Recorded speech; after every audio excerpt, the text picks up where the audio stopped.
Next है injunctions.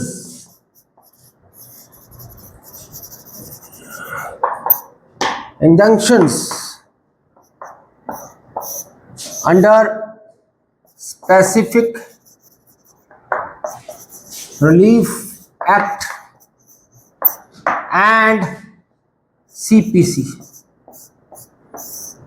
Specific relief act और CPC के अंडर दो टाइप के इंजंक्शंस या स्टे ऑर्डर्स कह लो आप, वो मिले हुए हैं आम सिटीजन्स को। अगर कोई सिविल केस है कोर्ट में डला हुआ है, कई बार ऐसा होता है प्लेंटिफ ने डिफेंडेंट के ऊपर कोई सिविल केस डाला है और वो चाहता है कि कोर्ट इस डिफेंडेंट को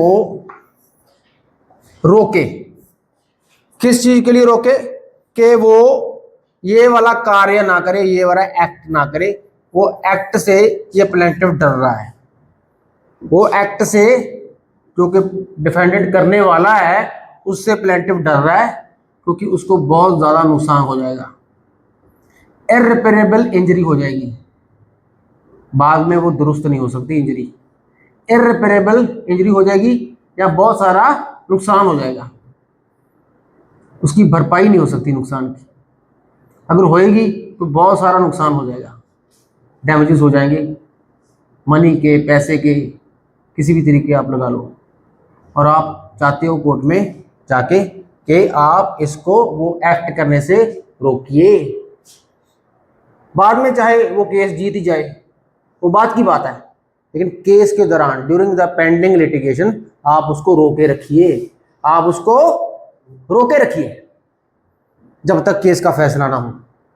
during the pendency of the case आप उसको रोके रखें। स्टे ऑर्डर ले लिया आपने, पता लग गया? आपको इंजंक्शन दे दी कोर्ट ने। क्या दे दी? इंजंक्शन। इंजंक्शन दो टाइप की होती है, एक तो होती है टेम्पररी इंजंक्शन जो कि सीपीसी में दी गई है, और एक होती है परमानेंट इंजंक्शन। परमानेंट इंजंक्शन जो कि स्पेसिफिक रिलीफ एक्ट में दी गई है।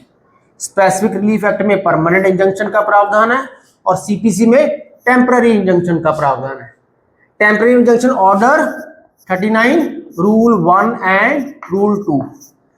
सीपीसी में टेम्पररी इंजंक्शन का कौन सी प्रोविजन है? Order 39 rule 1 and rule 2। और स्पेसिफिक रिलीफ एक्ट में परमानेंट इंजंक्शन का कौन से सेक्शन है? सेक्शन 36 से लेके section 42 of specific relief act.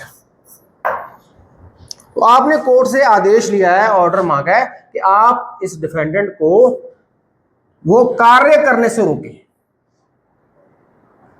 और बाद में केस चलता रहेगा।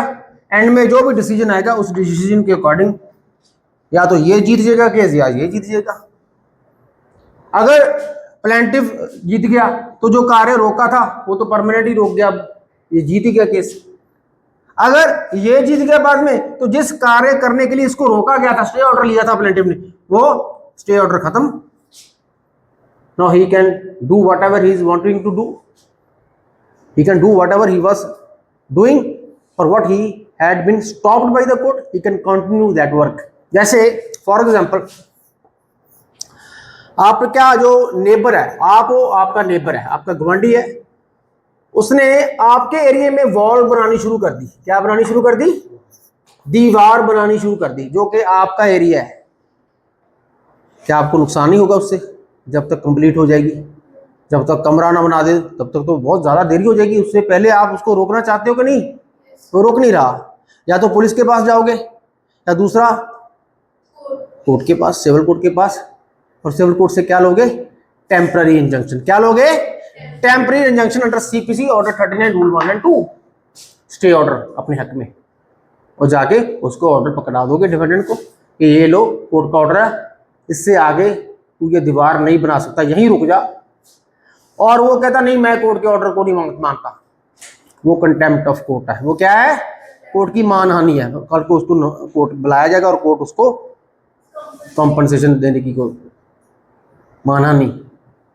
मानहानि भी दो टाइप की है, कंटेम्प्ट भी दो टाइप की है, सिविल कंटेम्प्ट और क्रिमिनल कंटेम्प्ट। ये सिविल कंटेम्प्ट है, कोर्ट के ऑर्डर को ना मानना सिविल कंटेम्प्ट है।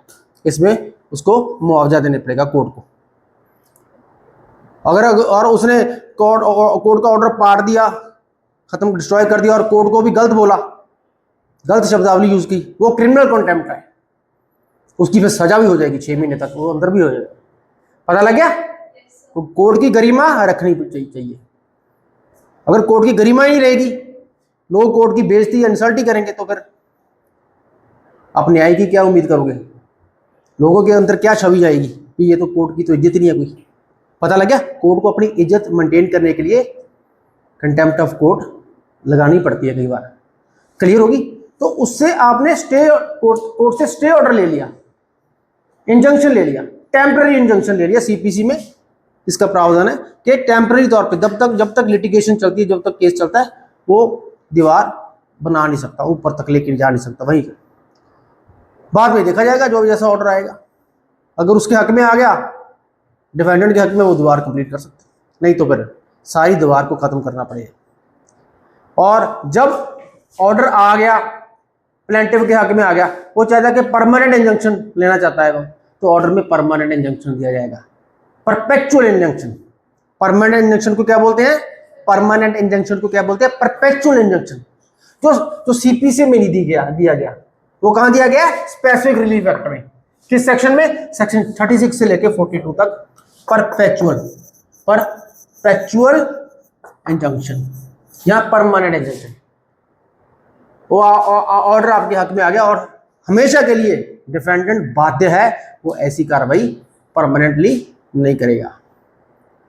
उसके खिलाफ परमानेंटली ऑर्डर आपने सारी उम्र के लिए अपने हक में ऑर्डर ले लिया। पता लगा? 2 टाइप के injunction, permanent injunction and temporary injunction under CPC order 39 rule 1 and 2 and permanent injunction under specific relief act under section 36 से लेके 42। क्लियर होगी बात?